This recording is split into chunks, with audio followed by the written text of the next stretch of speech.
age of amazement. What does that mean? And I speak as a person who is just a consumer like you. What does it constitute when you say an age of amazement? What are the things that need to be amazing for the age to be amazing? What do you need to own to say that your life is amazing? How long do you need to live? What kind of food should you eat? If you weren't getting food, getting food. If you were getting food, getting it easier and more variety. How much money do you need? How should you feel? We need to figure that out before we say this age is amazing or not. In the past, a lot of people had massive houses, like this one, a grand lakefront home in upstate New York. Isn't this amazing? But if you like clothes, this is the only cupboard they had. In 1800, even the rich could afford very few things in terms of clothes. There was no Amazon Prime with same-day delivery. There was no ready-made clothes. So if your amazing life is having a big house, you had it in 1800, but you wouldn't get Chinese food. You couldn't watch a movie. And this was the cupboard that you had. Most people traveled rarely. Many of you have traveled some distance to come to IMI. 100 years ago, most of your forefathers hadn't traveled that much distance in their lives. To carry post, there were runners. There was no email, no WhatsApp. Enjoyed rudimentary entertainment. Usually when in Bengal, the Jomidar would have a play they would come to see. That was the only form of entertainment. Unlike my daughter, my forefather couldn't say, Alexa, play Despacito, and something would start playing. That is, in that sense, is this an amazing life? How did we get where we are today? When you look at the over 200 years, what made us be where we are today? It is by looking at that and evaluating that, we can say whether we are amazing and where we need to be more amazing. There's this book called Sapiens. Anyone who's read it? Talks about wise men. It's a very, not a particularly modest name that we have given ourselves, the wise men, are said to have unique gift to socialize to achieve improbable tasks, which means that there were, in our species, our cousins, Neanderthals, had bigger brains than us. There are other features which might be taught in business school, leadership, resource mobilization, which other animals have more of. Hard work, other animals have more of. But, I have to say this because I'm an IMI, but management or imagination are things that separate the Homo sapiens to every other species. That's why we can combine together and build pyramids, go to space, form laws, think of music, create institutions, imagine and feel patriotism. All of these things can help us gel together and do remarkable things. I thought the easiest way to talk about this was get into my own life and see how even simple products that you use, you never think much about walking over the carpet that you just walked over to come to this place, or the tea that you drink. So I'll give examples from my world, the world of luxury carpets. This is an initiative that OBT is doing, my company called Proud to be Indian, which basically combines the best of Indian design, making the best luxury carpets. Does this initiative start with them? Does it start with us, Tarun Tailania and I, when we launched this initiative? Or does it start with them? For thousands of years, wool has been used for carpets. There have been different sheep that have been reared because they are appropriate for the product. It took generations before we figured out what is the right wool. There are tribes called Raikas, Rewaris in India. There are tribes called Bakarwals in Kashmir, whose only job for hundreds of years have been to rear the sheep, shear the wool, and make it an ingredient for rugs. So does it start with them, or does it start with the people who've brought it to where it is today? We are like, Newton spoke, I stand on shoulders of giants. We are doing the last mile of evolution that has happened for years, which has led to the life that we lead today. After shearing the wool, I just want to take you through a complicated, elaborate process of even the simple things that you use. This is what we do. We make selections. There are only few wool that can be used for carpets. There are other great wool that cannot be used for carpets, like wool that are used for your jacket, for example. Many of the wool that are in Australia have long fiber, inappropriate for rugs. Dyeing, wild madder was found to be appropriate for the red color, for which you see a lot of Persian rugs are red. Indigo in India, blue color, replaced later by German chemical dyes, but that was again a process of evolution. Laws, we talked about Homo sapiens forming laws. This is an effluent discharge plant to make sure that more of us can live in this planet without killing each other. We make a lot more rugs. You have technology to make sure that the water that's coming out of the factory can be used in the fields instead of becoming poisonous and toxic.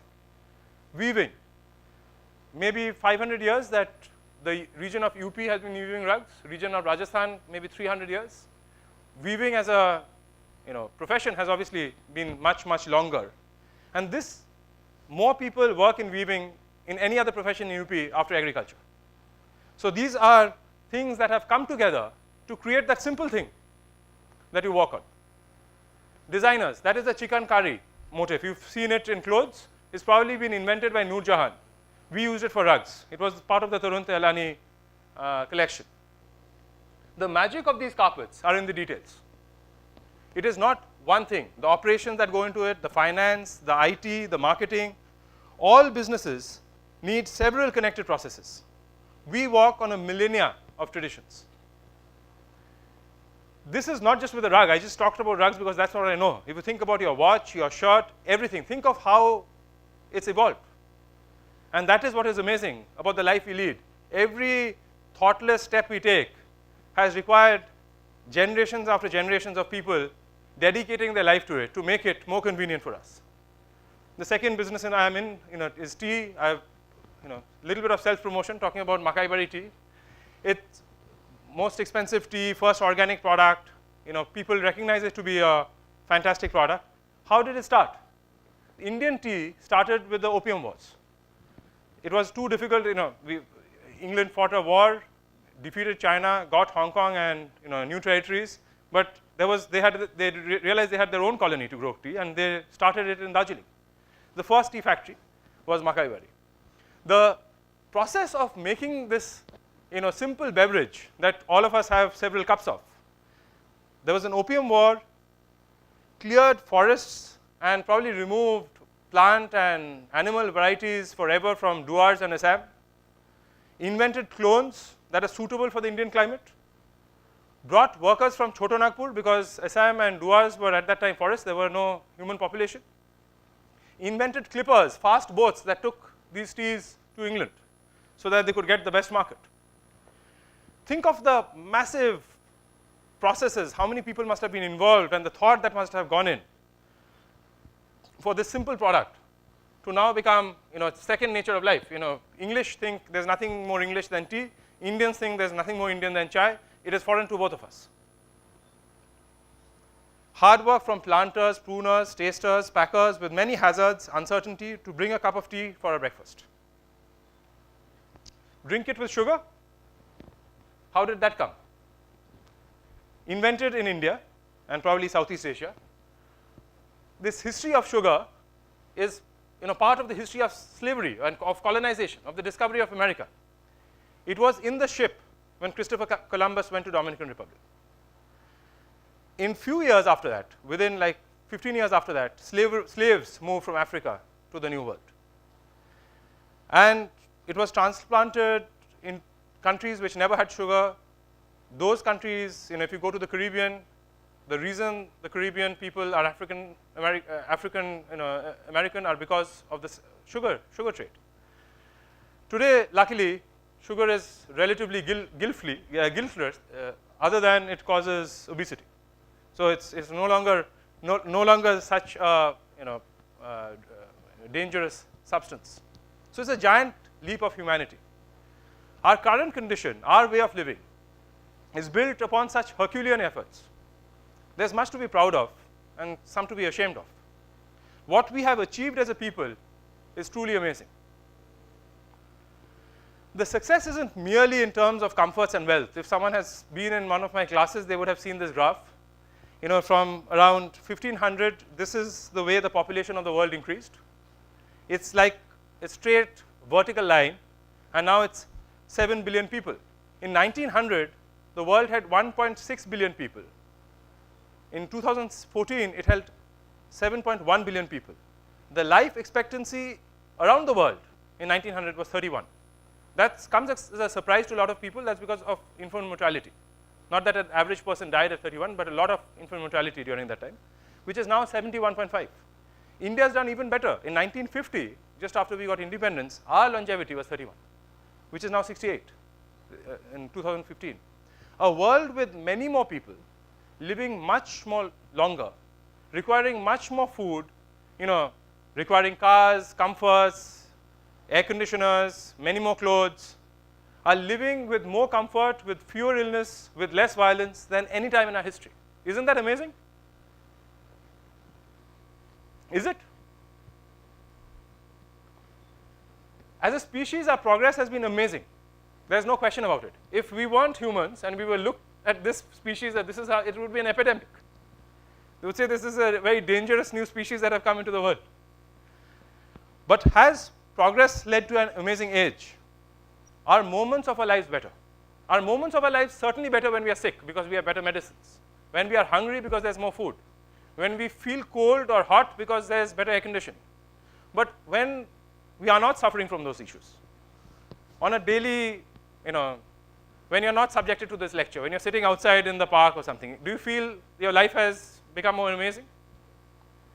Because that is the rub, right? That is what hopefully you will spend most 90% of your life, not in sickness, not feeling uncomfortable, but hopefully you will be happy when you're not uncomfortable or not sick and you're well fed. Because you better do feel happy, because as a species we've killed off all the animals that we don't eat or wear, removed most of the plants that we don't need for food or clothing, and now it's a world that it is to serve the Homo sapiens. At least we should feel good about it. We have populated a world where we have very few things remaining which are not of our doing. Is that okay? Now it's up to us to be amazing. The biggest cause of ill health is mental illness. Now the software within us have to be studied. And let's make the world amazing, and let us soar together. Thank you.